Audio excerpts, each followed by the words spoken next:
왜냐하면 여러분이 앞에 설교를 해보면 이게 눈이 저하고 설교가 이게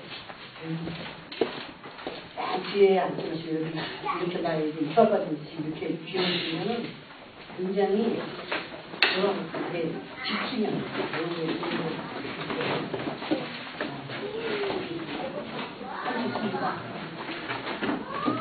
제 눈을 제 눈하고 맞추고 설교를 들으실 때 저를 쳐다보세요.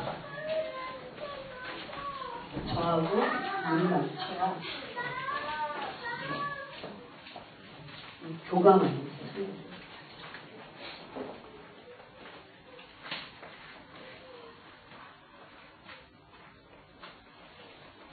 여러분 일주일 동안 잘 지내셨습니까? 신앙생활은 주일날만 교회를 나와서 하는 게 아닌데 참 여기 사정이 여의치가 않아서 저는 정말 매일 모임만 하고 매일 있어서 정말 되게 외로워요. 혼자서 막 기도하려니까 애들도 많이 안 들어가고 막 제가 같이 기도하자고 해서 엄청 빼.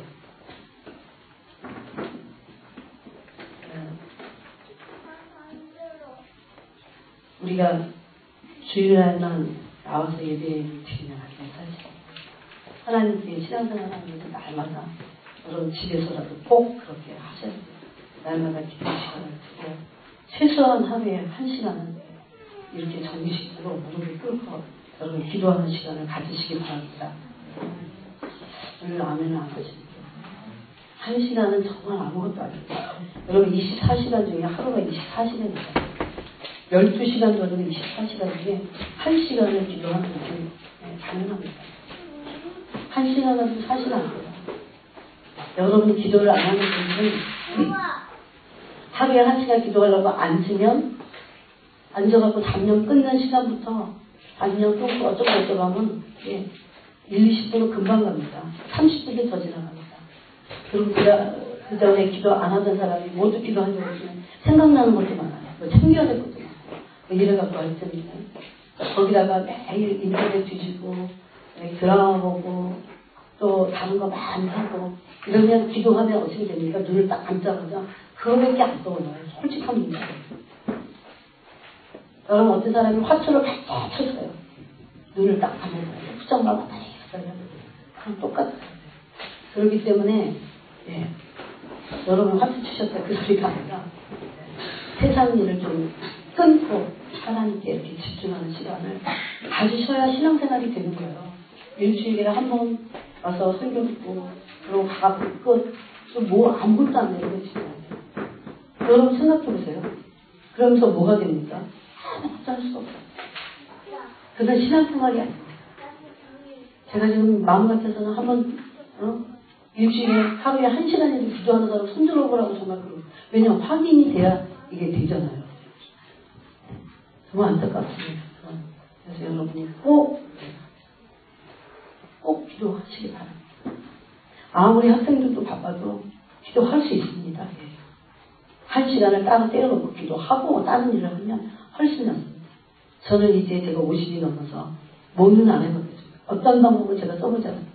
이런 방법 저런 방법 다 써봤는데 제가 기도하지 않고 바빠갖고 빼먹은 그런 날은요 아무것도 되지 않아요. 일단 뭐가 정신이 없어요. 사람들은 바쁘면 뭐부터 뺐냐면 이제 기도부터 뺍니다. 기도하고 말씀 읽고 아침에 주님을 만나는 그런 시간을 일단 빼버려요. 그런데 저도 해봤어요. 정말이요. 그 다음부터는 이제 그게 오래돼서 한 달, 2달, 1년 이렇게 되죠. 몇 개월씩 되고 이러면 그건 신앙생활 하는 게 아니에요. 그걸 어떻게 신앙생활 한다고 할 수 없습니다. 여러분 제발 정말 여러분에게 저는 제 책임을 다합니다. 제발 간곡히 부탁드립니다. 여러분이 장소가 없기 때문에 또 저희 집이 멀기 때문에 저희 집까지 오실 수 없다 할지라도 여러분이 하루에 1시간씩 뭔가 자기 내면을 성찰하고 하나님 앞에 내가 왜 살고 있지 동물이 아니잖아요. 여러분 이게 마귀의 계략이에요. 굉장히 사람을 바빠갖고 마음을 분주하게 만들어버려요. 정신이 없게 만들어버려요. 아니면 기울여서 낙태하고 그 미련한 짓이라고 성경에 말씀합니다. 그래서 꼭 그렇게 여러분이 시간을 내서 따로 정해서 이것은 교회를 위한 게 아니에요. 이거 목회자를 위한 게 아니에요. 저 하나는 할 수 없지 한다. 물론 그런 순종 차원에서 하시는 분들은 정말 어린아이 같은 분들이고 복을 받으실 분들이에요. 그렇지만 자기 영혼을 위해서 하는 거예요. 자기 영혼을 위해서. 여러분 하루에 그렇게 기도할 수 없거든요. 다른 일을 스톱하세요. 여러분 바쁜 일을 스톱하세요. 그것이 그 일을 안 하는 것보다 낫습니다. 하는 것보다 낫습니다.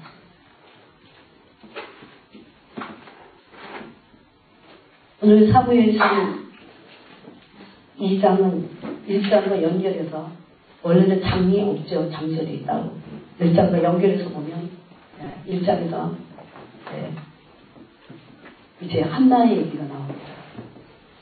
한나의 얘기가 나오고 이제 2장 1절부터는 한나가 이제 기도의 응답을 받고 하나님을 경배하고 찬양하는 내용이 시작됩니다. 이 한나의 기도는 단순히 어떤 사람이 아기를 못 낳는데 기도를 많이 했더니 아기를 가졌다. 여러분 이런 식의 신앙생활을 하면 큰일 납니다. 이건요 기독교적이지 않아요. 비기독교적이고 반기독교적입니다. 비하나 성경적입니다. 왜냐하면 믿지 않는 절에 가서도 불공을 많이 드리면 아기를 낳을 수 있습니다. 귀신이 도와주기도 합니다. 그럼 하나님 겨우 귀신 정도의 비인격적인 그런 신이 아니라는 거예요. 그래서 이 얘기는 한나가 아기를 못 낳는데 불임의 여성이었는데 기도를 열심히 했더니 하나님께서 들어주셔가지고 잉태해갖고 아들을 낳았다. 이런 수술의 얘기가 아니에요. 왜 하나님께서 한나의 얘기를 사무엘 상하를 통해서 이야기하시고 사무엘을 낳게 하십니다. 모든 성경이 다 그렇습니다. 하나님께서 아브라함에게 내가 너를 복주고 반드시 너를 번성케 하리라. 너를 저주하는 자는 심지어 내가 저주하라. 너를 축복하는 자는 축복하리라. 그럼 사람들은 굉장히 이기적이어서 그 축복이 자기만을 위한 것으로 착각해서 그렇게 성경을 해석합니다. 실질적으로 저는 어렸을 때 그런 설교를 너무 많이 들었어요. 성경은 그런 얘기일까요? 그래서 나만 복을 엄청 받고 그래서 너무너무 많이 받아갖고 그저 남았고 넘치는 것은 남에게 좀 주는 정도 그런 얘기일까요? 그렇지 않아요. 물론 아브라함은 복의 근원이 됐고 복을 받았습니다. 여러분 성경을 어떻게 보느냐는 굉장히 중요한 거예요. 어떤 사람이 내가 위로를 받고자 성경을 보면 위로의 말씀밖에 볼 수가 없어요. 그렇죠? 어떤 사람이 죄책감을 가지고 성경을 보면 죄책감밖에 들지 않아요. 성경은 그런데 그것은 한 부분이라는 거예요. 위로도 한 부분, 죄책감도 한 부분이에요. 성경은 무엇 때문에 써졌을까요? 어떤 사람은 성경을 막 자기가 복 받기 위해서 막 그 복을 뒤지면서 성경을 읽어요. 그것은 진정한 성경을 읽는 관점이 아니에요. 그걸 다 버려야 돼요. 그럼 성경을 어떻게 읽어야 될까요? 그럼 하나님은 뭐 때문에 성경을 쓰셨을까요? 성경은 어떤 목적으로 기록되었을까요? 성령께서 왜 성경을 기록하셨을까요? 그 구원을 위한 거라고 했어요. 그런데 그 구원은 단순히 내가 죄악으로부터 구원 없는 도저히 불가능한 그 죄로부터 비참한 죄로부터 구원 없는 단순한 그런 얘기만도 아니에요. 여러분 하나님이 정말 우리를 구원하시는 목표는 뭘까요? 하나님 우리를 구원하셔서 하나님과 같은 영광을 함께 나누는 존재로 그것이 부모가 자녀에게 하고 싶은 것들이에요. 그죠? 진짜 온전한 부모는요 자기 안에 있는 영광을 다 자녀와 나누기를 원합니다. 진짜 온전한 부부는요 자기 안에 있는 영광을 그 아내와 남편과 나누기를 원하는 거예요. 관계예요. 사랑의 관계예요. 이것이 본질입니다. 사람들은 너무 현상으로 내가 복을 얻으려고 성경을 읽지만 성경은 그런 정도의 얘기가 아니라는 거예요. 그렇다면 특별히 기독교를 믿을 필요 없습니다. 세상에 나가서도 불공을 많이 드리면요 애기도 낳고 복도 받고 이 땅에서 귀신이 도와줘서 얼마든지 잘 먹고 잘 살 수도 있습니다. 근데 반대로 오히려 하나님 앞에 나오면 우리가 그런 식으로 복을 구하면 복은 고사하고 때로 징계와 책망을 받는다는 거예요. 예수 믿고 나서 세상에 더 어려운 사람들이 있어요. 그 왜 그럴까요? 일정 기간 하나님이 징계하시고 우리를 깨트리기 위해서 연단하시는 그 과정을 우리가 지금 지나가고 있다. 그래서 예수 믿고 나서 무조건 복받는다. 그 거짓말입니다. 그렇지 않습니다. 너희가 성령을 받은 뒤에 고난의 큰 싸움에 너희가 진입한 것을 생각하고 오히려 때로 더 많은 어려움들이 올 수 있습니다. 여러분 그럼 어려움이 온다고 해서 우리 신앙을 다 버려야 됩니까? 그렇지 않습니다. 너무나 현상적이고 복만을 구하는 그것 자체가 와서 눈이 먼 것입니다. 영적인 눈이. 하나님이 생각하는 구원은 우리가 생각하는 구원과 틀릴 수도 있어요. 하나님이 생각한 구원은 인간을 죄 덩어리에서 도저히 불가능한 그 죄에서 구원하실 뿐만 아니라 단순히 그래서 물에서 뽑아내서 구원하는 그 정도의 구원만이 아니라는 거예요. 하나님 당신 안에 있는 그 영광과 그 사랑을 함께 나누는 존재가 되기를 진정한 자녀가 되는 거죠. 진정한 딸이 되고 진정한 아들이 되는 거죠. 그냥 신분만 하나님의 자녀가 돼서 구원받았다. 그것으로 끝나지 않는다. 그럼 구원은 계속됩니다. 그래서 베드로 전서에 보니까 빌립보서에 보니까 너의 구원을 두렵고 떨림으로 이루라 그렇게 말씀하고 있습니다. 내가 지금 당장 구원 얻었다고 해서 이미 구원 얻었지만 구원이 완전히 내 안에서 완성된 것은 아니다. 엄밀히 따지면 내가 천국으로 입성할 때 내 구원은 완전히 이루어졌다. 그래서 구원을 놓칠 수 있음을 알아야 돼요.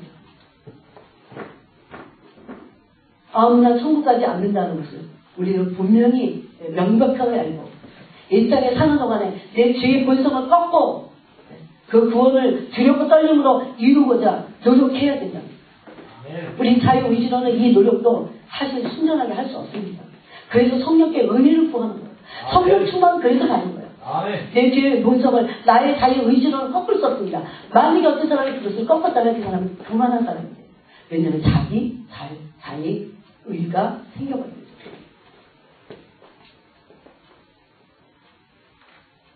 하나님은 오늘 이 사무엘 상을 통해서 한난을 통해서 사무엘을 낳게 하시고 엄청나게 이 이스라엘 민족 안에 어떤 일을 행하시기를 원하십니다. 사실 그 앞에 보면 사무엘 상하로 이렇게 되어 있지만은 여러분 엄밀히 따지면 사무엘은 마지막 사사였어요. 선지자이자 동시에 사사였습니다. 그럼 사무엘이 사사였다면 사사기와 연결된 어떤 역사적인 고리가 있다는 거예요. 여러분 제가 수차례 말씀드렸지만 여러분이 살고 있는 지금 이 시대의 역사 하나님은 이 인간의 역사 가운데 어떤 일들을 이루기를 원하시는지 그런 역사관이 없으면 우리는 망한 존재예요.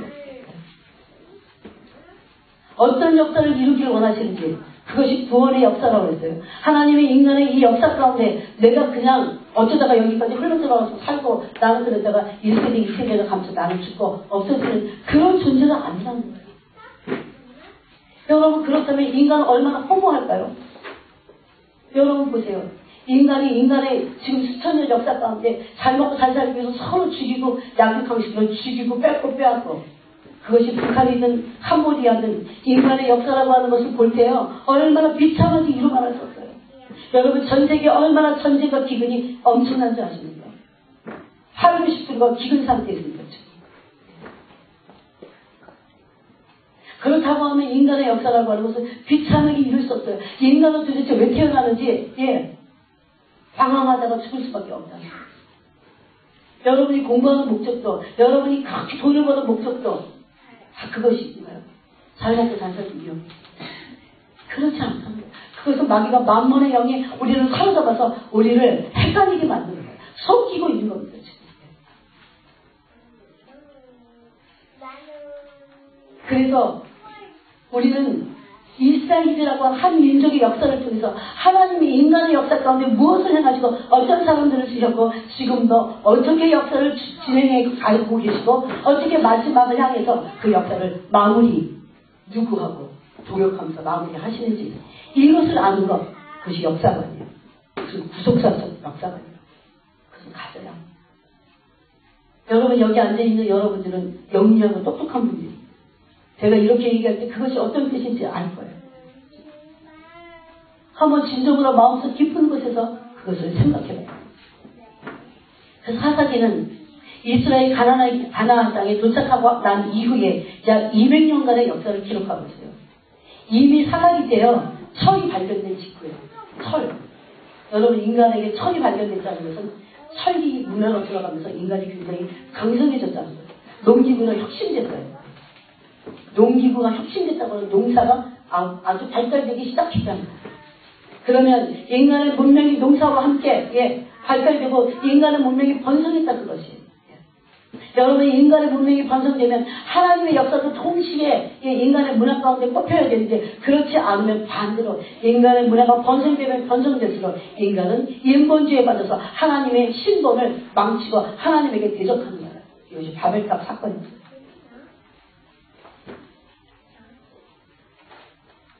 여러분 역사에 보면 헷족속이라고 하죠. 이것이 가나안 7족속의 하나입니다. 이 헷족속은 소아시아의 족속이었는데 지금은 그 헷족속을 히타이트족이라고 이렇게 불러요. 실질적으로 거기 가면이 있어요. 이 히타이트족이 어떻게 문명이 발생해서 사라지고 없어졌는지. 여러분 지금 바벨론이라고 하는 강성은 이 전 세계에서 엄청나게 강성했던 대제국은 사라지고 없습니다. 지금. 악수르나 이런 나라는 있어도 악수르보다 더 강성했던 바벨론이라고 하는 나라는 없어요. 그럼 생각해보세요. 그 당시에 인간들이 생각할 때 바벨론이라고 하는 나라가 없어지라고 상상을 못했어요. 왜 그래요? 너무나 제국주의화 됐고 강력했죠. 근데 인간의 역사 다 사라집니다.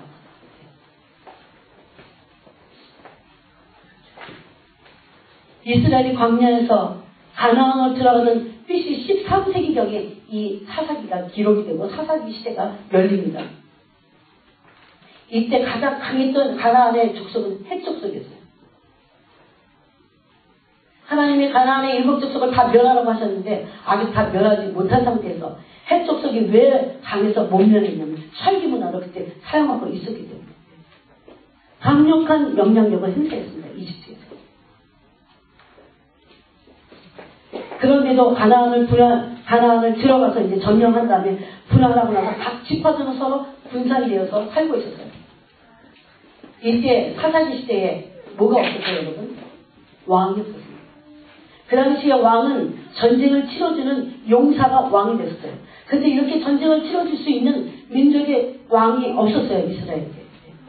그리고 이들은 지파마다 다 땅따라 떨어져 살고 있었기 때문에 이 힘이 분산되어서 약화된 상태였어요. 그래서 심지어 사사기를 읽어보면 어떤 형제의 지파가 비극을 당해도 별로 돌보지 않는 경우가 있었어요. 그것이 베냐민 지파의 사건입니다. 그리고 굉장히 어둡고 썩은 그런 시대였습니다. 심지어 레위 지파가 첩을 여러 번 두는 그런 음란하고 폐역한 세대가 사사기의 시대였어요. 하나님은 알고 계셨어요. 각 지파를 하나로 모을 지도자가 있어야 된 것을 아셨어요. 그래서 사사들을 세웠습니다. 여러분 기도원 300명의 기도원 용사 그 기도원 여러분이 잘 아는 기도원도 사사입니다. 사사. 이때 사사기 때 하나님의 말씀에 불순종할 뿐만 아니라 자기가 소견이 옳은 대로 살았다고 사사기는 계속해서 기록합니다. 하나님의 말씀대로가 아니라 자기 소견이 옳은 대로 삽니다. 여러분 사람들은요 자기가 생각하고 자기가 판단하는 옳은 대로 그것이 옳다고 생각하고 그렇게 행동합니다. 성경은 이렇게 말합니다. 네 생각과 내 생각은 하늘과 땅 차이다. 버려라. 여러분 이런 말씀 앞에 이 명령 앞에 여러분 생각을 다 버릴 수 있습니까? 여러분의 계획을 무산시킬 수 있습니까? 아무 계획 없이 살 수 있습니까? 하나님 앞에 아무 나의 뜻을 다 버리고 살 수 있습니까? 이것이 하나님의 명령이에요. 내가 나의 계획을 가지고 있고 내 생각을 가지고 있다면 하나님의 뜻을 알 수 없습니다. 그렇기 때문에 사사기에 살았던 이스라엘 백성들은 이 사사 시대를 지나오면서 계속해서 여러 민족들은 이방 민족들 끊임없이 공격을 합니다. 여러분 삼손의 얘기를 아시죠? 삼손은 사사였다는 거예요. 그렇지만 삼손이 사사임에도 불구하고 삼손 스스로가 하나님의 명령을 어긴 장본이 돼서 눈알이 다 뽑히고 최후를 오늘 마지막에 비참하게 죽어갔죠. 하나님은 사탄하고 놔두지 않습니다. 하나님은 지도자라고 봐주지 않습니다. 여러분 목회자가 잘못하면 하나님이 직접 치리하십니다. 걱정하지 마세요. 저는 한국에서도 수없이 고통을 당했습니다. 되게 마음 가셨어요. 그것은 뭘까요? 하나님이 저를 징계하시고 저를 깨트려버리시고 저를 정말 가루와 같이 나 존재 자체를 없애기 위해서 여러분이 없어야 여러분 행복해요. 그런 진리를 진정으로 발견하기 전까지 우리 인간은 슬픔 가운데 비참한 가운데 있습니다. 누가 나를 가장 행복하고 누가 나를 원수같이 대하는지 아세요? 납니다. 내 안에 있는 질성이 나를 그렇게 합니다. 이것은 내가 하나님 앞에서 나를 비춰서 깨닫기 전에는 알 수 없는 감추죄예요. 하나님이 이런 어려운 사사의 시대에 이 위기의 시대였어요. 지도자가 부재하고 마치 오늘날과 같이 그런데 이 시대에 하나님은 시대마다 사람들을 일으켜 세우십니다. 이것은 놀라운 하나님의 계획 가운데 하나입니다. 여러분 제가 그 전에도 이 얘기를 했던 것 같아요. 여기 어린아이들 있죠. 오늘 어떤 분이 특성을 했죠. 또 여러분 중에 이렇게 앉아서 설교를 듣고 있죠. 여러분 여기 있는 한 사람 한 사람이 하나님이 인간의 역사 가운데서 찾으시는 그 사람이 될 수 있다는 거예요. 네. 나는 지금 집도 못 얻고 있는데 나는 가난한데 나 머리도 안 좋은데 여러분이 마음을 하나님께 두지 않아서 그렇지 하나님 앞에 여러분이 심령만 온전하고 중심만 올바르고 하나님을 계속해서 포기하지만 않고 그분을 찾고 찾는다면 하나님이 찾으시는 그 사람이 여러분이 될 수 있다는 거예요. 하나님은 시대마다 여러분 지금은 마지막 시대입니다. 더 하나님의 사람들을 찾고 계십니다. 여러분이 하나님을 찾을 때도 있죠. 언제입니까? 어렵고 힘들 때 위로가 필요할 때지만 사실은 성경의 모든 이야기는요 하나님의 사람을 찾으셨어요. 요한복음 4장에 보니까 신령과 진정으로 예배하라. 내가 이렇게 예배하는 자들을 지금 찾고 있다. 하나님이 예배하는 자들을 찾고 계세요. 여러분이 예배하는 것 같지만요 사실은요 하나님이 그 예배자들을 찾고 계세요. 진정으로 예배하는 자들을 찾고 계세요. 하나님이 찾으시는 그 사람이 된다면 여러분의 삶이 어떻게 될까요? 그 다음부터는 엄청난 계절, 엄청난 순간으로 들어갑니다.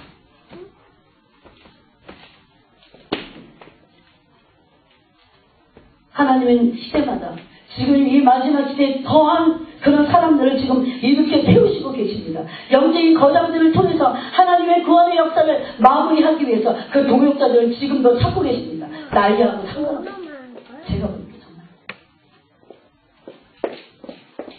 4월에 한 70 먹은 권사님하고 그 권사님이 얼마나 이 목이 많은지 몰라요. 갈급해갖고 막 어떻게 할머니가 그렇게 설교를 들을까 싶어요. 막 거의 빨려 들어갔듯이 이렇게 됐어요. 그분이 저한테 내가 너무나 늦게 이 진리를 발견했어. 어떻게 하면 내가 하나님 앞에서 내 나머지 삶을 앞으로 한 10년만 더 살았으면 좋겠는데 그 삶을 정말 온전히 전폭적으로 하나님 앞에만 완전히 들여서 그렇게 살 수 있을까? 이분이 직업이 그 전에 뭐였냐면요. 여러분 떼수건 받으셨나요? 그분이 선물하신 거예요. 작년인가 재작년인가 성탄절 목욕탕을요 여관과 목욕탕을 수십 년을 했어요. 그런데 꽝이에요. 그렇게 많은 돈들을 그렇게 많이 벌었는데 수백만 원씩 합니다. 정말 아무것도 아닌 것 같아요. 인생은 하나님으로 참.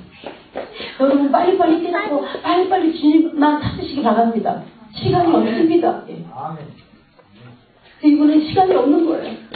나는 이제 앞으로 얼마나 더 살지 모르는데 내가 남은 시간이 얼마인지 몰라도 나 정말 주님 위해서 한번 살아보고 싶다. 진리를 발견하고 나니까. 그 전에 깨닫지 못했던 하나님의 말씀이 이제 비로소 정말 뭔지 깨닫게 된다고. 깨닫기 시작했어요. 그래서 이분이 너무나 놀라워서 계속해서 기도를 많이 하니까 밤에서 주님이 안 재우시는 거예요. 계속해서 기도가 나오고 예언이 막 터지는 걸 잘했어요. 정말 이분은 한글도 잘 못했어요. 근데 너무나 이분에게 놀라운 은사를 줬다. 그리고 하나님이 그분을 중보기도자로 세우셨단 말이에요.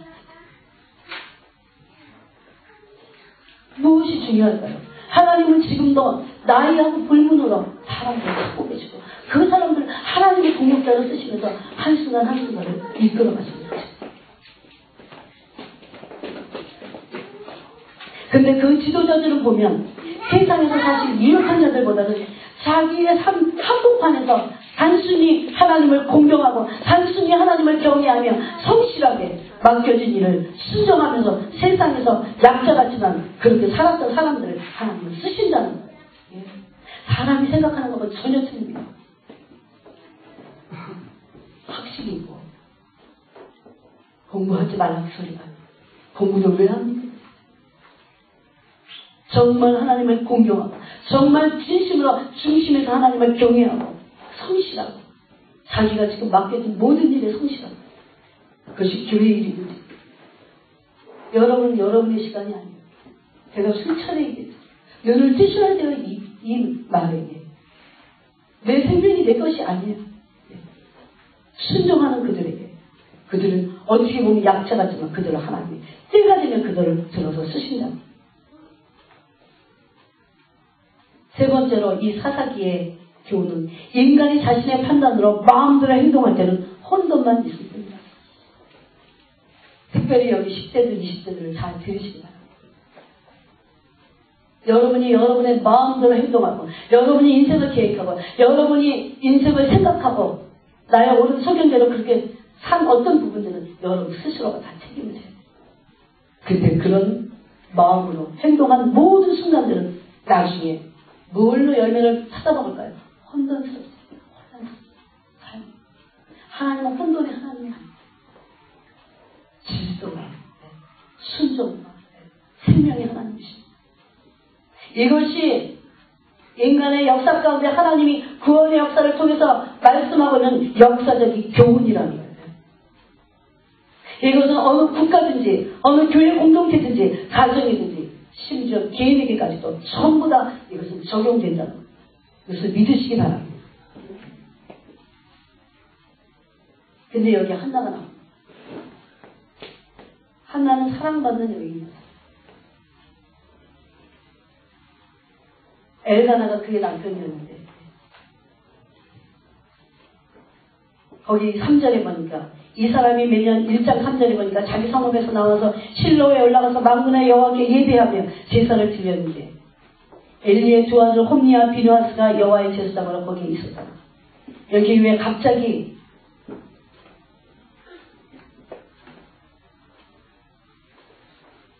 한나의 얘기 또 남편인 엘가나의 얘기를 하다가 그 해에 그 시대에 제사장의 얘기를 합니다.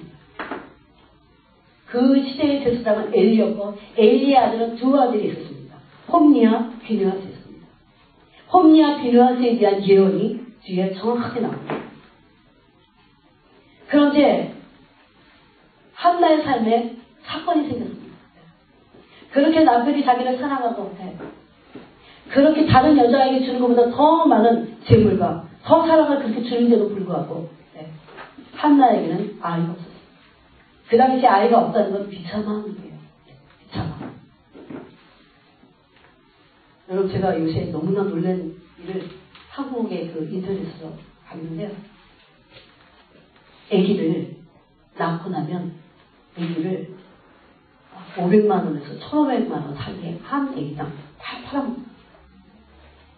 이게 입양 기관에서 입양하는 거 말고 그냥 개인적으로 엄마가 아기를 낳고 나서 미혼모가 되면 그냥 키우기 힘드니까 입양시키는 게 아니고 입양 기관에 넣어갖고 입양을 시키는 게 아니고 이 산모가 아기를 낳고 나서야 이 엄마가 아기를 팔아먹어요. 이게 도대체 있을 수 있는 일이었어요. 아기를 지금 팔아먹고 있어요. 아기 값이 얼마냐면요 500만 원, 1,500만 원 사이에요.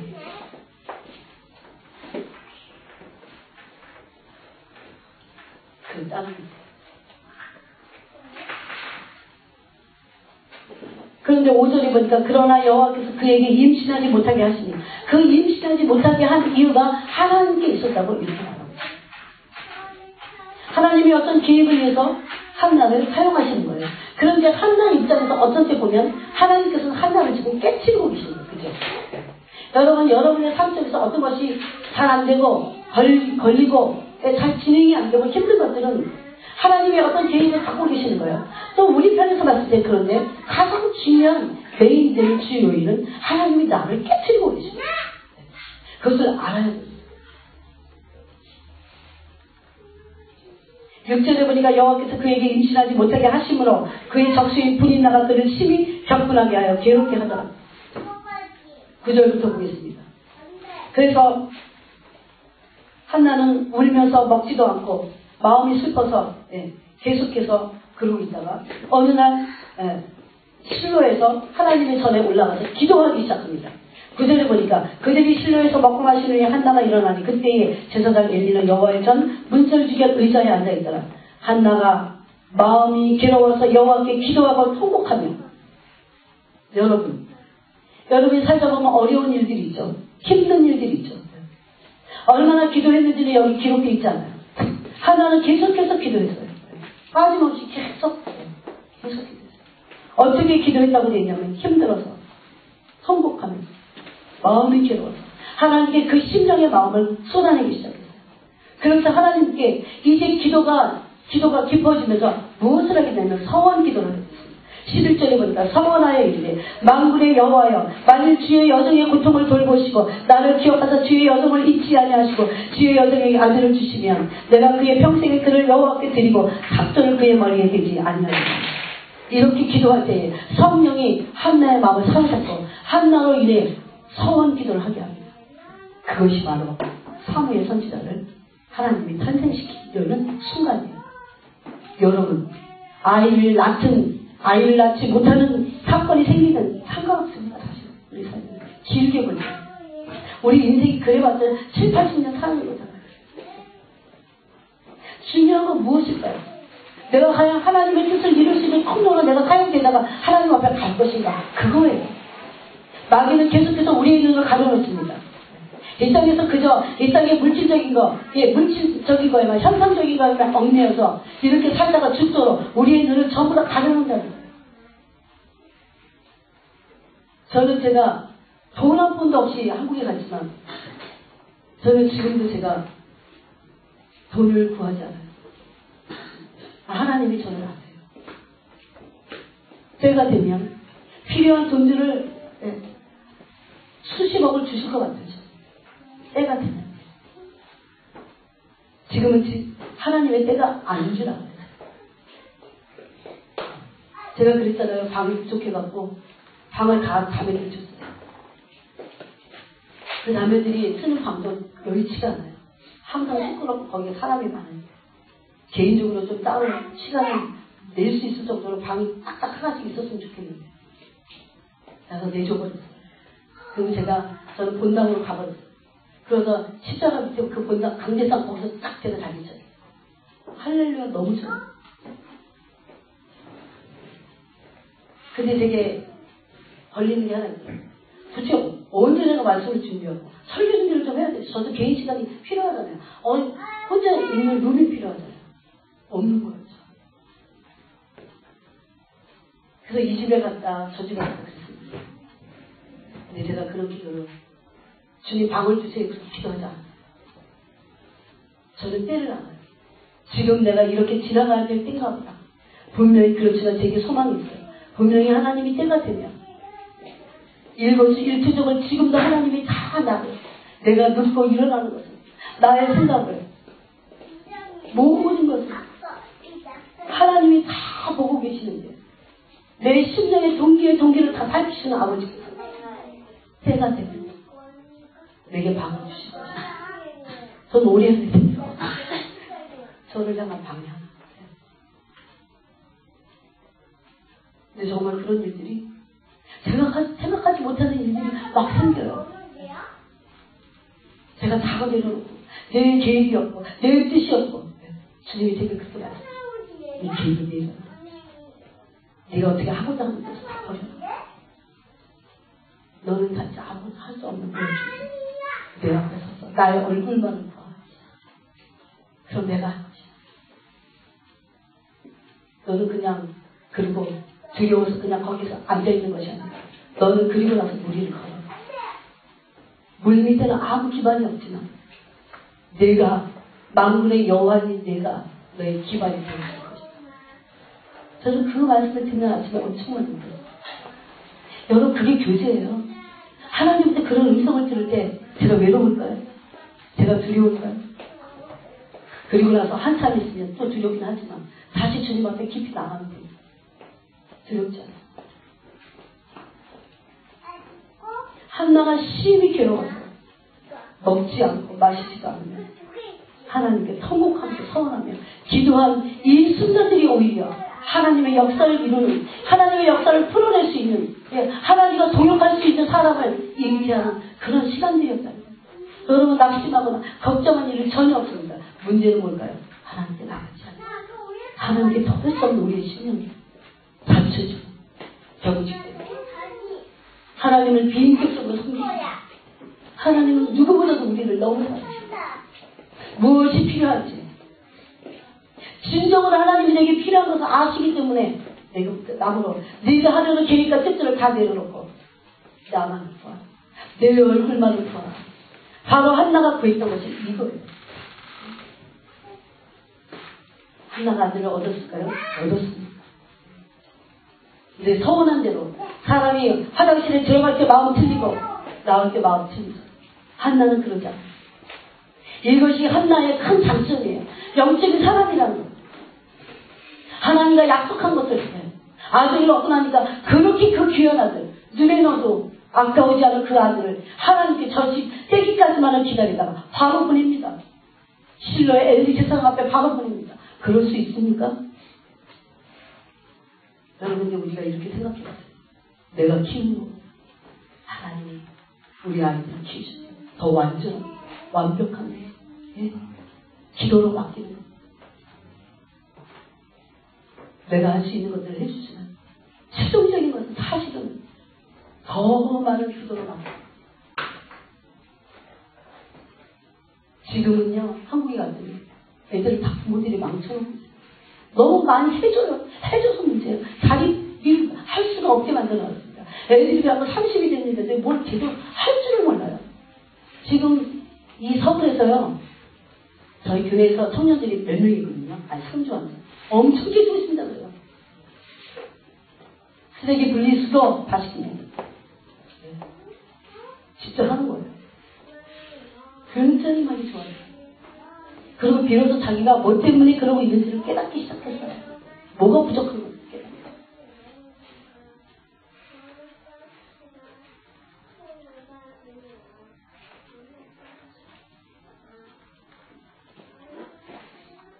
그때 엘리가 한나의 입을 주목하면서 이렇게 말합니다.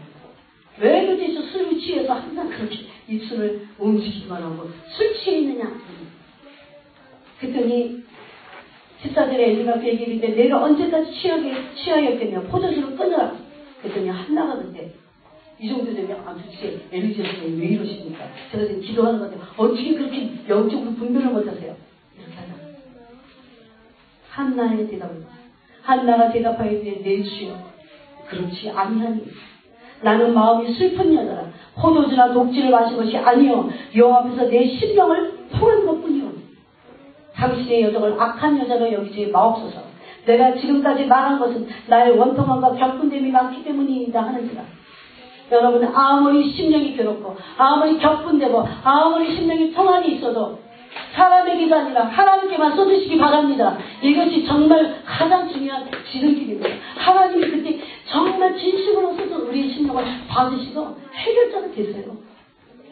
저는 너무너무 많은 것들을 경험했어요. 제 심령을 진심으로 통합니다. 불가능한 일이 있을까요? 하나님에게 진정으로 통하는 거예요. 그 심령의 상처들을 진실로 하나님께 갖고 통하는 거예요. 그럴 때 하나님께 저는 제가 가장 안타까운 게 뭐냐면 여기 와서도 물론 그래요.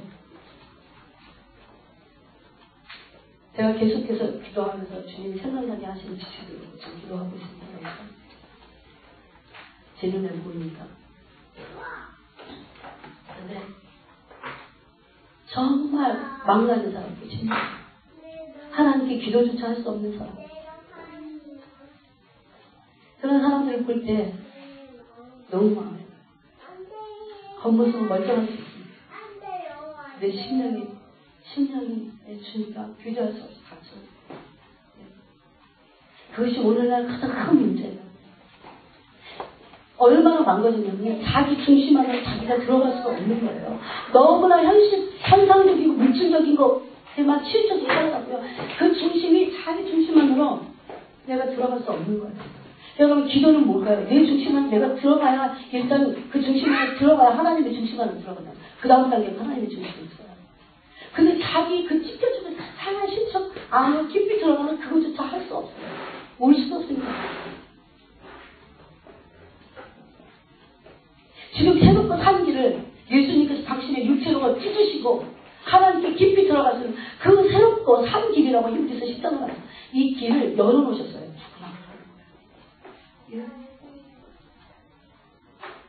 여러분이 알아서 구석에 처박혀 있어도 그렇게 할 수 있습니다.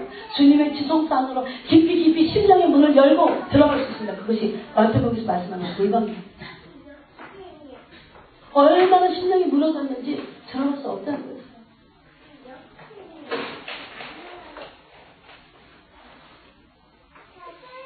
그때 17절에 엘리가 이렇게 말합니다. 엘리 제사장이 대답하니 평안히 가라. 이스라엘 하나님이 내가 기도하여 구한 것을 허락하시기를 원하노라 하니 이때 당시에 엘리는 제사장으로서 있으면서 하나님이 원치 않는 제사장에 닭에 있었어요. 그렇지만 하나님이 기름 부어서 세운 자였기 때문에 하나님의 엘리를 통해서 지금 한나의 문제를 해결하십니다. 엘리가 엘리의 입을 통해서 선포하게 하십니다. 엘리가 대답하기를 평안히 가라. 이스라엘 하나님이 내가 기도하여 구한 것을 허락하시기를 원하노라 하니 이르되 한나가 이렇게 말합니다. 당신의 여종이 당신께 은혜 있기를 원하나이다 하고 가서 먹고 얼굴에 다시는 근심빛이 없더라. 더 이상 근심하면서 기도하지 않았다. 명령을 엘리 제사장으로 받았다. 그 20절에 보니까 한나가 임신하고 때가 이르며 아들을 낳아 사무엘이라 이름하였으니 이는 내가 여호와께 그를 구하였다 합니다. 저는 그래서 아무리 인생의 위기나 아무리 힘든 곤고한 시기라 할지라도 그것이 더 이상 나를 망가뜨릴 수 없다는 거예요. 한나같이 기도할 수만 있다면 문제는 기도하지 못하는 사람들이 문제죠. 자기의 비참함을 하나님께 토해서 그 심령을 토할 수 있는 그것은 능력이에요. 유지되지 않는다는 거예요. 즉 하나님과 교통할 수 없다는 거예요.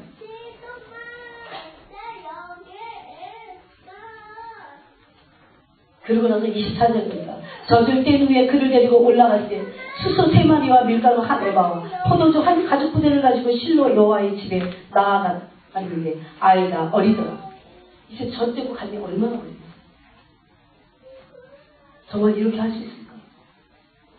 근데 제가 중보기도 두란노에서 나온 중보기도 리즈 하월즈 중보기도를 찾을 때 깜짝 놀랐어요. 주님께서 리즈 하월즈에도 그렇게 하시다. 리즈 하월즈 부부가 아이를 낳았어요. 근데 아이를 젖을 떼고 나서요 하나님께서 선교사로 2사람을 보내면서 이 아이를 자꾸 삼촌에게 맡기라는 거예요. 여러분 이게 가능합니까? 성령께서 계속 말씀하시는 거예요. 근데 그런 일이 성경에 또 있더라고요. 세례 요한이 그랬습니다. 세례 요한이 아이를 낳고 나서 이제 세례 요한이 탄생했어요. 근데 누가복음에 보니까 누가복음 1장에 보니까 아이를 빈들로 보냈어요. 거기 보면요 젖된 흥분은 뭐가 아닐 거예요. 그거는 아이라고 했으니까 어린 아기가 아니에요. 그러니까 거기 분명히 아이라고 했기 때문에 10대보다도 훨씬 더 어린 아이였어요. 광야로 예수님과 같은 이끌림을 받습니다. 광야에 뭐가 있습니까? 아무것도 없어요. TV가 있으니까 뭐가 있습니까? 아무것도 없어요. 성령이 완전히 세례 요한을 거기서 키우신 거예요. 그 아이가 강성해져서 여러분 강성해진다는 거예요. 영적으로 강해지는 거예요. 그리고 하나님과 완전히 하나님을 열려서 소통할 수 있는 세리요한이 됐을 때 그때까지 이스라엘에 나타나는 날까지 빈들이 있습니다. 제가 그 성경을 읽고 깜짝 놀랐어요. 하나님이 지금도 어리지만 어떤 아이들은 그 아이가 고아진 부모의 돌봄을 심지어 받지 못한다 할지라도 그 아이들을 하나님이 기르고 계시겠구나. 지금 하나님이 영적인 거잡들을 지금 어느 곳에서 이제 만들고 계시고 어느 세상 어느 구석에서 만들고 계시고 그것이 여러분일 수 있어요. 우리가 태어난 이 환경들이 열악할 수 있잖아요. 여러분 어쩌다가 부모를 떨어져 갖고 여기까지 와갖고 공부를 혼자 하는 거예요. 그것도 생이별이잖아요. 그렇지만 걱정할 거예요. 하나님이 우리 영혼의 아버지시죠. 여러분 정말 그걸 믿으세요. 하나님이 정말 영혼의 아버지세요. 진정한 아버지세요. 진짜 우리에게 영광을 함께 나누고 싶어 하시는 진짜 아버지세요. 우리 육신의 아버지보다 더 완전하고 더 사랑으로 충만한 아버지이심을 믿으시기 바랍니다. 문제가 없습니다. 그래서 리자 하우스가 아이를 삼촌집에다 놨습니다. 그 밤에 여자들이 확실히 않게 짐을 쌉니다. 아이를 짐을 쌉니다. 그 아이 이름이 뭔지 기억 안 나요. 여러분 그 책을 한번 읽어보세요. 짐을 싸서 쌉니다. 여기 오셔서 쌉니다. 그리고 아프리카로 떠납니다. 근데 20살이 되면서 계속 소식을 듣다가 어느 날 만나게 돼요. 하나님이 얼마나 아름답고 리즈 하월즈의 아이를 키워주셨어요. 엄마가 나를 버려서 그러지 않고요. 그 아이가 엄마 아빠를 알아갑니다. 너무나 여러분 그래서요 하나님께 자식들을 맡겨요. 내가 막 키우려고 하면 하나님이 개입하지 않습니다. 그 아이들이 삐뚤어 나가요. 그럴 수밖에 없어요. 하나님께 진정으로 맡기는 것이 무엇인지 정말 내려놓는 것. 한나가 그런 사람. 27절을 보니까 이 아이를 위하여 내가 기도하였더니 내가 구하여 기도한 바를 여호와께서 내게 허락하신지라. 그러므로 나도 그를 여호와께 드리되 그의 평생을 여호와께 드리나이다. 사실 엄밀히 따지면 한나의 아이가 아닙니다. 하나님의 아이입니다. 하나님께 충분히 아이들을 다 맡겨 드려야 됩니다. 하나님이 어떻게 쓰시든지 상관하지 않고 하나님께 다 드릴 수 있어야 된다는 거예요. 만약에 부모가 내가 내 아이를 어떻게 하겠다고 하면 하나님 더 이상 개입하지 않습니다.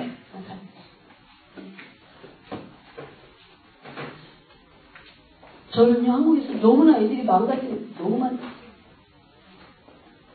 나중에는요 부모가 처음에는 그렇게 난리를 부려서 그 아이에 엄청나게 막 그러잖아요. 그런데 애를 통제할 수가 없어요 단지. 왜 그래요? 애가 이제 커버리니까. 그런데 하나님을 경외하는 법을 그 아이에게 가르쳐주지 않았으면 그 아이들이 삐뚤어 나갑니다. 전부 다 삐뚤어 나갑니다. 여러분 한국이요 완전히 먹자판 놀자판에 정말 막 가는 동네가 된 거예요. 그 아이들이 어떻게 그것을 하나님을 경외하는 법을 배우지 않고 어떻게 그 아이들이 하나님의 뜻대로 살아갈 수 있습니까? 그런 막 타락하는 세상이라고. 한나는 평생을 사무엘의 평생을 하나님께 드렸습니다. 그러면서 기도하는데요. 여기 2장 1절에 내 마음이 여호와로 말미암아 즐거워하며 내 뿔이 여호와로 말미암아 높아졌으며 내 입이 내 원수를 향하여 크게 열렸으니 이는 내가 주의 구원으로 말미암아 기뻐함입니다. 여러분 한나의 이 2장 1절의 기도를 통해서 한나가 어떤 심령이었다는 거 우리는 알 수 있을까요? 굉장히 겸손한 심령. 대로 하나님께서 우리에게 환경을 묶어버리시 길을 막으실 때도 있습니다. 왜 그래요? 우리가 낮아지고 더 낮아지고 교만은 폐망의 선봉이에요. 교만은 넘어짐의 앞잡이기 때문에 하나님 우리를 꺾으신다. 더 낮아지고 저는 이것이 행복이라는 거 아닙니다. 아 정말 이것이 행복이구나. 이것이 나의 부르심이구나. 한나가 보세요. 내 뿔이 여호와로 말미암아 높아지자. 그전에는 어땠습니까? 가장 밑바닥에 한탄스럽고 어떻게 보면 심령이 찢겨져 가는 거예요. 겸손한 가운데 하나님께 울부짖을 수밖에 없었다. 그런데 하나님이 그 한나의 겸손히 울부짖은 음성을 들으시고 어떻게 하셨어요? 한나를 높이 드시는 거예요. 그 고백이 예수 하나. 그리고 한나를 그 수렁 것 같은 그곳에서 높이 드시고 구원하셨다. 이런 삶이 여러분에게도 있으시기를 바랍니다. 그러면서 2절에 보니까 여호와와 같이 거룩하신 이가 없으시니 이는 주밖에 다른 이가 없고 우리 하나님 같은 반석도 없으시니. 여러분 어떻게 이런 고백을 할 수 있을까요? 한나가 이 하나님을 경험한 거야. 하나님 밖에는 다른 신이 없구나. 하나님 밖에는 없구나. 하나님밖에 그 어떤 것도 없구나. 내 문제를 해결하실 수 있는 진정한 아버지, 진정한 왕은 하나님 한 분밖에 없구나. 그리고 잔상을 드렸습니다. 그래서 경험을 합니다. 그러면서 3절에 심히 교만한 말을 다시 하지 말며 오만한 말을 너희 입에서 내지 말지어다. 여호와는 지식의 하나님이시라. 행동을 달아보시는 놀라운 말씀, 두려운 말씀입니다. 여호와는 행동을 달아보십니다. 하나님은 여기서 여호와는 지식의 하나님이라 말씀하신 건 뭘까요? 하나님은 모든 것을 나의 일거수 일투족 하나하나를 나의 동기를 다 아신다는 거예요. 그래서 거기서 나온 그 동기에서 나온 내 행동을 다 알아보신다는 거예요. 어디에? 하나님의 저를 다 알아보세요. 두려운 말씀. 실질적으로 한나는 이것을 본 거예요. 정말 교만한 입술을 내지 오만한 말을 내 혀에서 하지 말아야겠구나. 하나님이야말로 두려우시고 완전하시고 일분 일초도 틀림없이 나의 기도에 응답하신 하나님이시고 그것을 깨닫게 됩니다. 그래서 이렇게 고백합니다. 4절에 용사의 활을 꺾이고 넘어진 자는 힘으로 띠를 띠도다. 예? 넘어진 자는 여호와의 힘으로 띠를 띠고 일어나. 하나님을 의지하지 않는 화를 의지할 때 용사들은 꺾일지라도 하나님을 의지한 수많은 사람들은 일어난다. 그래서 5절에 보세요. 5절입니다. 너무나 놀라운 말씀합니다. 풍족하던 자들은 양식을 위하여 품을 팔고 줄이던 자들은 완전히 역전됩니다. 풍족하고 의기양양하고 자기 의로 가득했어요. 교만하고 오만하고 하나님 앞에서 그런 사람들은 양식을 위하여 품을 팔게 되고 반대로 가난하고 줄여서 겸손할 수밖에 없는 그런 사람들은 줄이던 자는 다시 줄이지 아니하더라. 전에 임신하지 못하던 자는 7을 낳았고 많은 자녀를 둔 자는 쇠약하더라. 또 6절에 뭐라고 고백하나요? 여호와는 죽이기도 하시고 살리기도 하시고 수월에 내려가기도 하시고 거기서 올리기도 하시는구나. 예? 여러분 정말 하나님을 이렇게 믿으시나요? 하나님을 믿을 뿐만 아니라 그냥 내가 머릿속에 알고 그런 정보로 알고 있는 것이 아니라 진심으로 내 심령 가운데 하나님을 이렇게 믿고 있나요? 하나님은 정말 나를 죽이실 수도 있고 살리실 수도 있는 분. 내가 아무리 죽을 환경이라 할지라도 그분은 나를 살리실 수 있는 분이다. 내가 아무리 하나님 없이 의기양양하다 할지라도 그분은 나를 역전시키셔서 완전히 반대로 나를 죽이실 수도 있는 분이다. 이렇게 진짜 전능하신 하나님의 전능성을 믿고 그분에게 철저히 의지하는 삶을 사는 정말 믿으면요 그렇게 의지합니다. 여러분 사람을 의지하지 마세요. 사람을 의지할 만한 존재가 못 됩니다. 정말 못 됩니다. 저는 아예 서울에 있었어요. 지금 거기 이제 공동체가 생겼습니다. 저는 어느 날 그랬어요. 상처받으려고 한 소리가 아니라 진심으로 고백했어요. 그리고 저를 믿지 말라고 했어요. 저를 의지하지 마세요. 하나님 한 번만 의지하세요. 나는 어떻게 목회를 해야 될지 모른다고. 계획도 없습니다. 사실. 계획을 내려놓은 지 오래됐어요. 하나님이 그냥 하세요. 여러분도 마찬가지예요. 여러분 그냥 통로예요. 하나님이 하시는 거예요.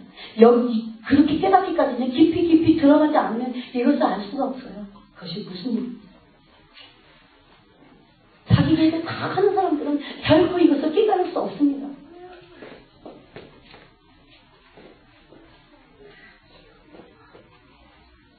근데 제가 더 놀란 8절 여러분하고 제가 이 놀랍게 깨달았던 이 8절을 함께 나누고 마치겠습니다. 8절에 보니까 여호와는 가난한 자를 진토에서 일으키시며, 여기 보니까 여호와는 가난한 자를 진토에서 일으키시며 빈궁한 자를 거룩덤에서 올리사 귀족들과 함께 앉게 하시며 영광의 자리를 차지하게 하시는도다.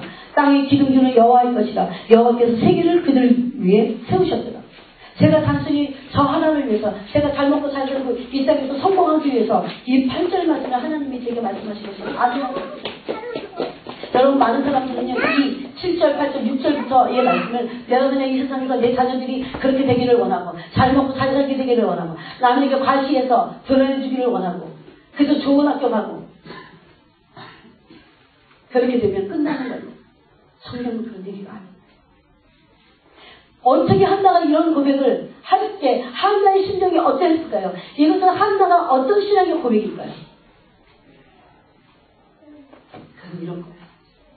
하나님의 영광을 위하여, 하나님의 영광을 위하여, 하나님이 나같이 가난한 자를, 나같이 빈궁한 자를, 근데 하나님을 경외하는 자들에게, 하나님을 경외하는 자, 가난한 자, 하나님을 경외하지만 빈궁하다 할지라도, 가난하다 할지라도 하나님을 경외하는 자들, 하나님을 존경하는 자들, 그런 자들을 끝까지 포기하지만 않는다면 어떻게 해요?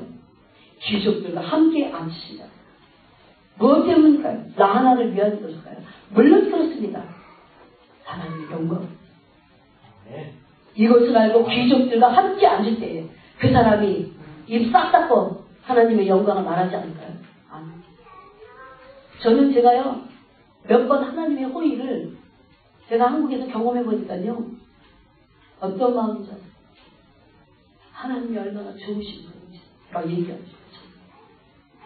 얼마나 좋으신.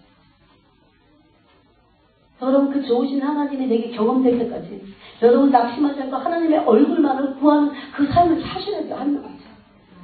한나가 그 결말을 보지 않습니까? 네? 낙심하는 것은 마귀가 주는 생각들입니다. 마음을 중심으로 하나로 봐요. 그 중심 안으로 깊이 들어가면서 실질적으로 한다는 그래서 존귀한다.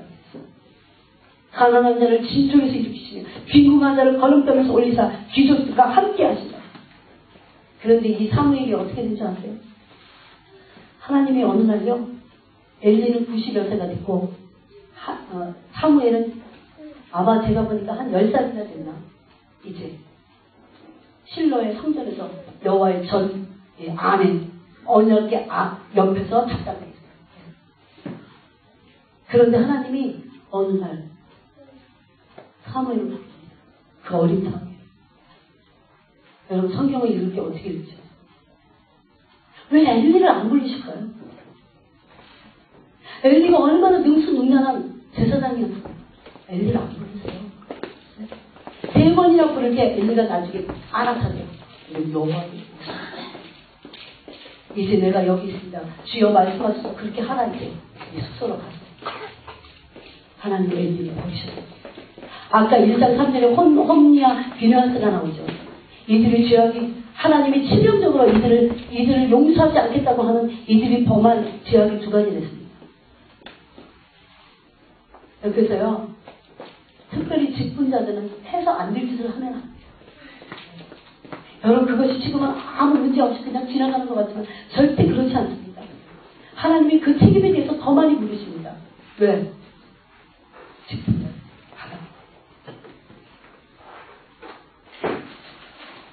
이 홈리와 비느하스가 얼마나 이 세상에 속된 말로 하는데 개성납니다. 하나님의 제사장으로서, 레위 지파로서 하나님의 제사를 감당하는 이들이 하나님께 드리기도 전에 기름을 떼서 콩팥과 간과 기름을 떼서 하나님께 번제로 태워드리거든요. 그러기 전에 와서 그 고기를 달라고 난립니다. 그건 미친 수준. 그리고 회막에서 수종전의 여인들과 동치려버립니다. 하나님이 그때 그 이후에 왜 사무엘을 부르신지 아십니까? 그 어린 사무엘에게 이 엘리의 가문들이 다 패망할 것을 말씀하고 있어요. 여러분, 하나님 지금도 살아계십니다. 구약의 하나님은 동일하게 지금도 신약에 역사하고 계십니다. 아멘. 함부로 지금 하나님이 구약과 같이 진노를 바로바로 내리지 않는다고 함부로 하나님을 무시하면서 경홀히 여기고 만홀히 여기고 함부로 행동하면 큰일 난다는 거예요. 망합니다. 한번 볼까요? 어떻게 하나님 하셨는지. 3장에 있습니다. 여호와께서 사무엘을 부르십니다. 이때 3장 1절이부터 이 시대가 어떻다는 것을 설명하고 있습니다. 한번 읽어보겠습니다. 시작. 아이 사무엘이 엘리 앞에서 여호와를 섬길 때에 여호와의 말씀이 희귀하여 이상이 흔히 보이지 않았더라. 예, 어두운 시기고 영적으로 어두운 시기에 하나님이 말씀하실 수 없었다는 거예요. 말씀할 대상이 없었다는 거예요. 오죽하면 하나님이 어린 사무엘과 말씀하셨을까요? 어린 사무엘을 부르셨을까요? 지금으로 하면 여기 어른들하고 누구하고 말할 수 없는데 저기 누구예요? 세상이를 어느 세상이가 누웠는데 세상이 아빠한테 간 거예요. 아빠 저를 부르셨어요. 아니 내가 너를 안 불렀는데 아직 가서 타거라 자는 거예요. 조금 있다가 세상아 또 가는 거예요. 3번 불렀어요. 그때 아빠가 아무래도 이거는 주님이 부르신 거예요. 이제 제가 종이 여기 있습니다. 말씀하셔서 하나님 이렇게 말해라. 누구 어떤 어른하고도 말하실 수 없죠. 하나님의 심정을 토할 수 있는 하나님도 마음을 갖고 계신 분이세요. 감정이 있으십니다. 당신의 뜻을 누구하고 말할 수 있는 대상이 없다는 거예요. 여러분 그 당시 홈리아 비누아스도 있었습니다. 엘리 제사장도 있었습니다. 근데 그들과 하나님이 말씀하실 수는 없었습니다. 그들이 더럽고 게으르고 나태하고 하나님을 말로리 여기고 자기의 뜻대로 자기의 감정대로 살아가는 그들에게 하나님이 임하실 수는 없었어요. 그래서 어린 사무엘을 부르신 거예요. 구절에 보니까 엘리가 사무엘에게 이르되 가서 누웠다가 그가 너를 부르시거든 내가 말하기를 여호와여 말씀하옵소서 주의 종이 듣겠나이다 하라 하니 이에 사무엘이 가서 자기 처소에 누우니라. 여러분 오늘날도 하나님은 당신의 심령을 같이 나눌 어떤 사람들을 찾고 계십니다. 그게 바로 하나님을 찾으시는 거예요.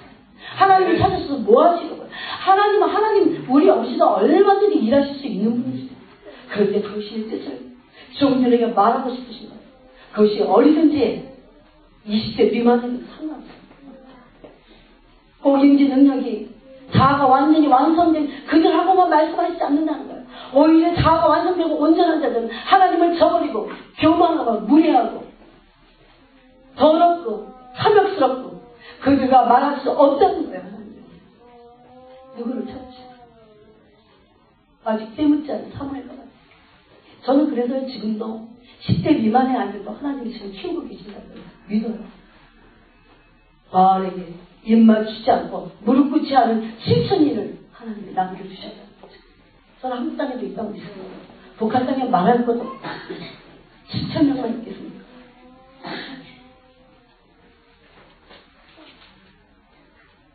근데 하나님이 사무엘 어린 사무엘을 부르시고요. 무슨 말씀을 마지막 필종적으로 하시는 3장 14절을 읽어보겠습니다. 시작. 그러므로 내가 3장 14절 읽어보겠습니다. 시작. 그러므로 내가 엘리의 집에 대하여 맹세하기를 엘리 집의 죄악은 제물로나 예물로나 영원히 속죄함을 받지 못하리라 하였노라 하셨다. 이것은 어떻습니까? 회개할 기회를 그들이 놓쳤다는 것입니다. 여러분 히브리서에도 보면요. 또 구약에서도 보면요.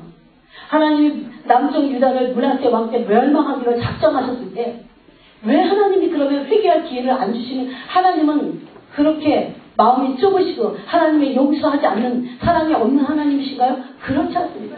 여러분 이 인간이 범한 죄악에 비하면요 하나님은 너무나 오래 참으시고 또 기다리시고 또 기다리시고 또 기다리시고 지금도 기다리고 계세요. 지금도 여러분이 돌아오고 계세요. 지금도 기다리고 계세요.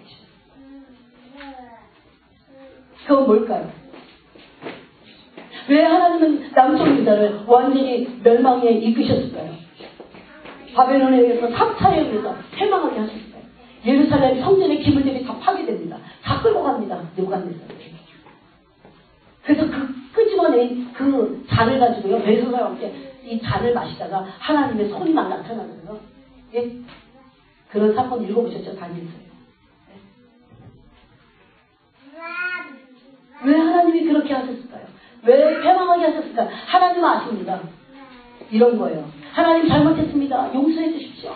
그렇게 해놓고 진정어린 회개와 용서가 진정한 심령의 깊은 곳에서 영 깊은 곳에서 나오는 그 회개가 아니라는 것을 알 때 하나님 더 이상 우리를 용서하지 않으시고 아니 용서할 필요가 없어요. 용서라는 게 안 됩니다. 성립이 안 되기 때문에.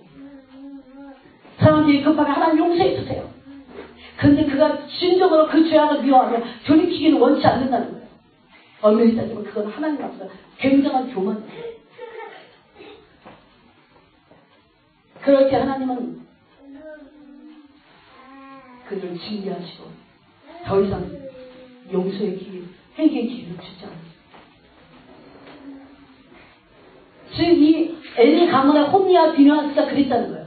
그들의 꼴을 보니까 이것은 해도 엘리가 한 번 얘기해요. 그래서. 근데 엘리는 가정교육에서 이 교육, 자녀교육에서 실패한 사람이에요. 사실. 그냥 놔두는 거예요. 너무 많이 놔두는 게 거기 보여요. 여러분 오늘 꼭 가서 이걸 읽으시기 바랍니다. 특히 부모님들. 그냥 적당히 그렇게 해갖고 됩니까? 반드시 돌아오도록 해야 돼요. 반드시 돌이키도록 해야 돼요. 어떤 방법으로든지 그것이 잘못됐다고 사실을 하나. 여러분 20살 그 전까지는요 다 부모의 책임입니다. 정말 저도 제 책임을 통감합니다. 부모의 책임입니다. 20살이 지나고 나면 이제 각자의 책임이에요. 하나님 그때 각자 개인적으로 대면하세요. 그 책임을, 죄악의 책임을 물으시는 거예요.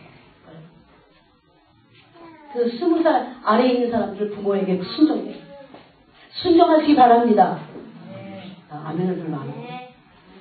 여러분 20살 미만에 있는 여기 청소년들, 청년들 순종하시기 바랍니다. 부모에게. 그것이 설령 아닐지라도 내가 오늘 아침에도 어저께 밤에도 우리 에게 어떤 얘기를 하면서 우리만 이것은 엄마 내가 할 거예요. 그래서 제가 그랬어요. 그렇게 말하지 마. 이상하게 내 마음속에서 네가 이것을 꼭 해야 될 것 같이 주님 말씀하셨기 때문이야. 그러니까 네 의견이 어떨지라도 그 말에 순종하면 너는 생명 안으로 들어가게 될 거야. 네, 금방 알아들었어요. 네 엄마 그렇게 하겠어요. 순종하겠어요. 엄마가 어떻게 얘기해도 저는 그렇게 할게요. 부모가 이겨야 돼요. 자식들을 처음에는. 예. 20살까지는 그렇게 해서 키워야 됩니다. 옳다고 하는 것은 반드시 그렇게 가르쳐야 됩니다. 안 그러면 이렇게 됩니다. 그러므로 내가 엘리 집에 대하여 맹세하기를 엘리 집의 죄악은 제물로나 예물로나 영원히 속죄함을 받지 못하게. 왜 그럴까요? 이들이 제사장 가문입니다. 더 하나님으로서 크나큰 오히려 복의 근원이 될 수 있는 이 가문이 완전히 전락해버려요. 완전히 폭삭 망해버립니다. 이 가문. 비느하스의 아내는 임신을 한 상태에서 있대. 그러다가 이 블레셋이 쳐들어와서 하나님의 법궤가 블레셋에게 빼앗기고 또 엘리가 문설주에 있다가 목이 부러져서 죽고 비느하스와 홈리는 전쟁이 나서 죽고 이런 소식을 다 접하자마자 아이를 낳자마자 죽습니다.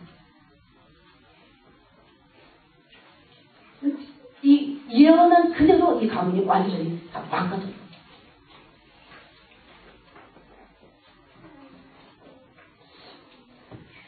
오늘 이 말씀을 통해서 여러분 하나님은 정말 살아계셔서 지금도 인간의 모든 역사를 일거수일투족 하나하나를 지금도 눈여겨보시고 누구에게야 잘 보이려고 할 필요도 사실 없어요. 진짜 지혜로운 사람들은 하나님을 상대합니다. 하나님 한 분. 하나님이 어떻게 나를 너무 속이시잖아요. 사람을 속일 수 있잖아요. 그렇죠. 저는 그래서 애들에게 그렇게 교훈해요.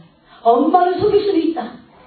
드라마를 보다가 하면 그렇지만 하나님을 속일 수 없다.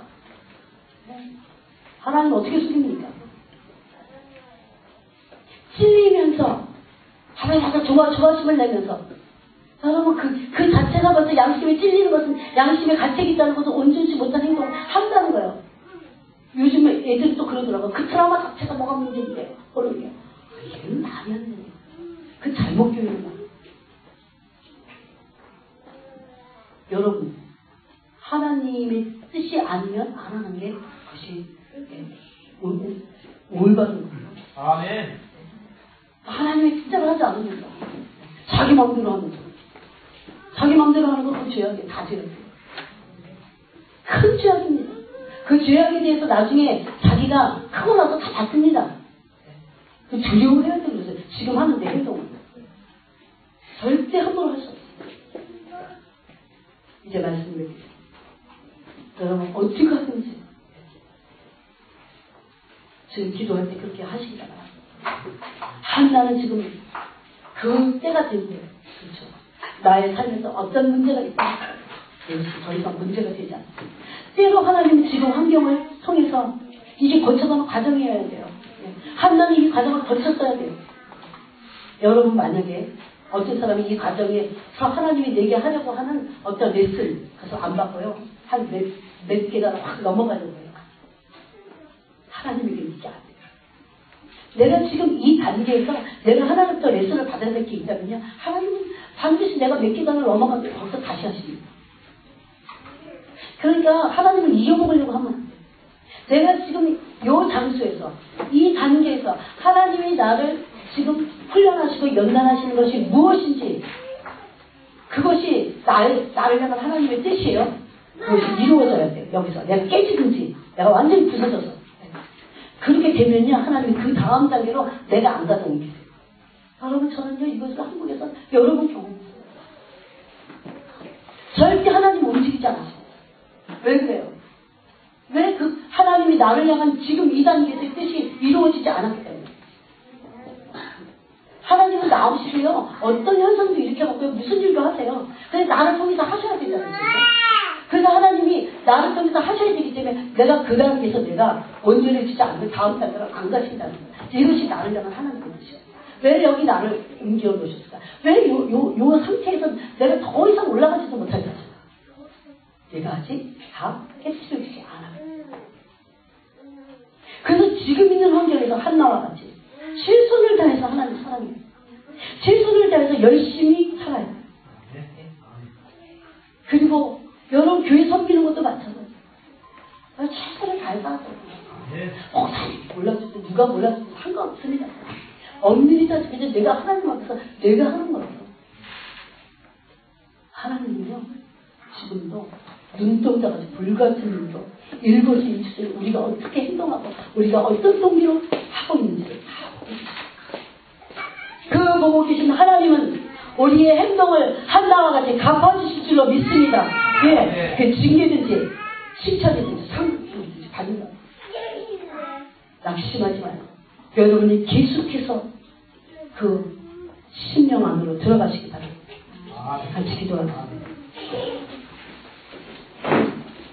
하나님, 저희들이 너무 온전치고 주님을 온전히 사랑하시고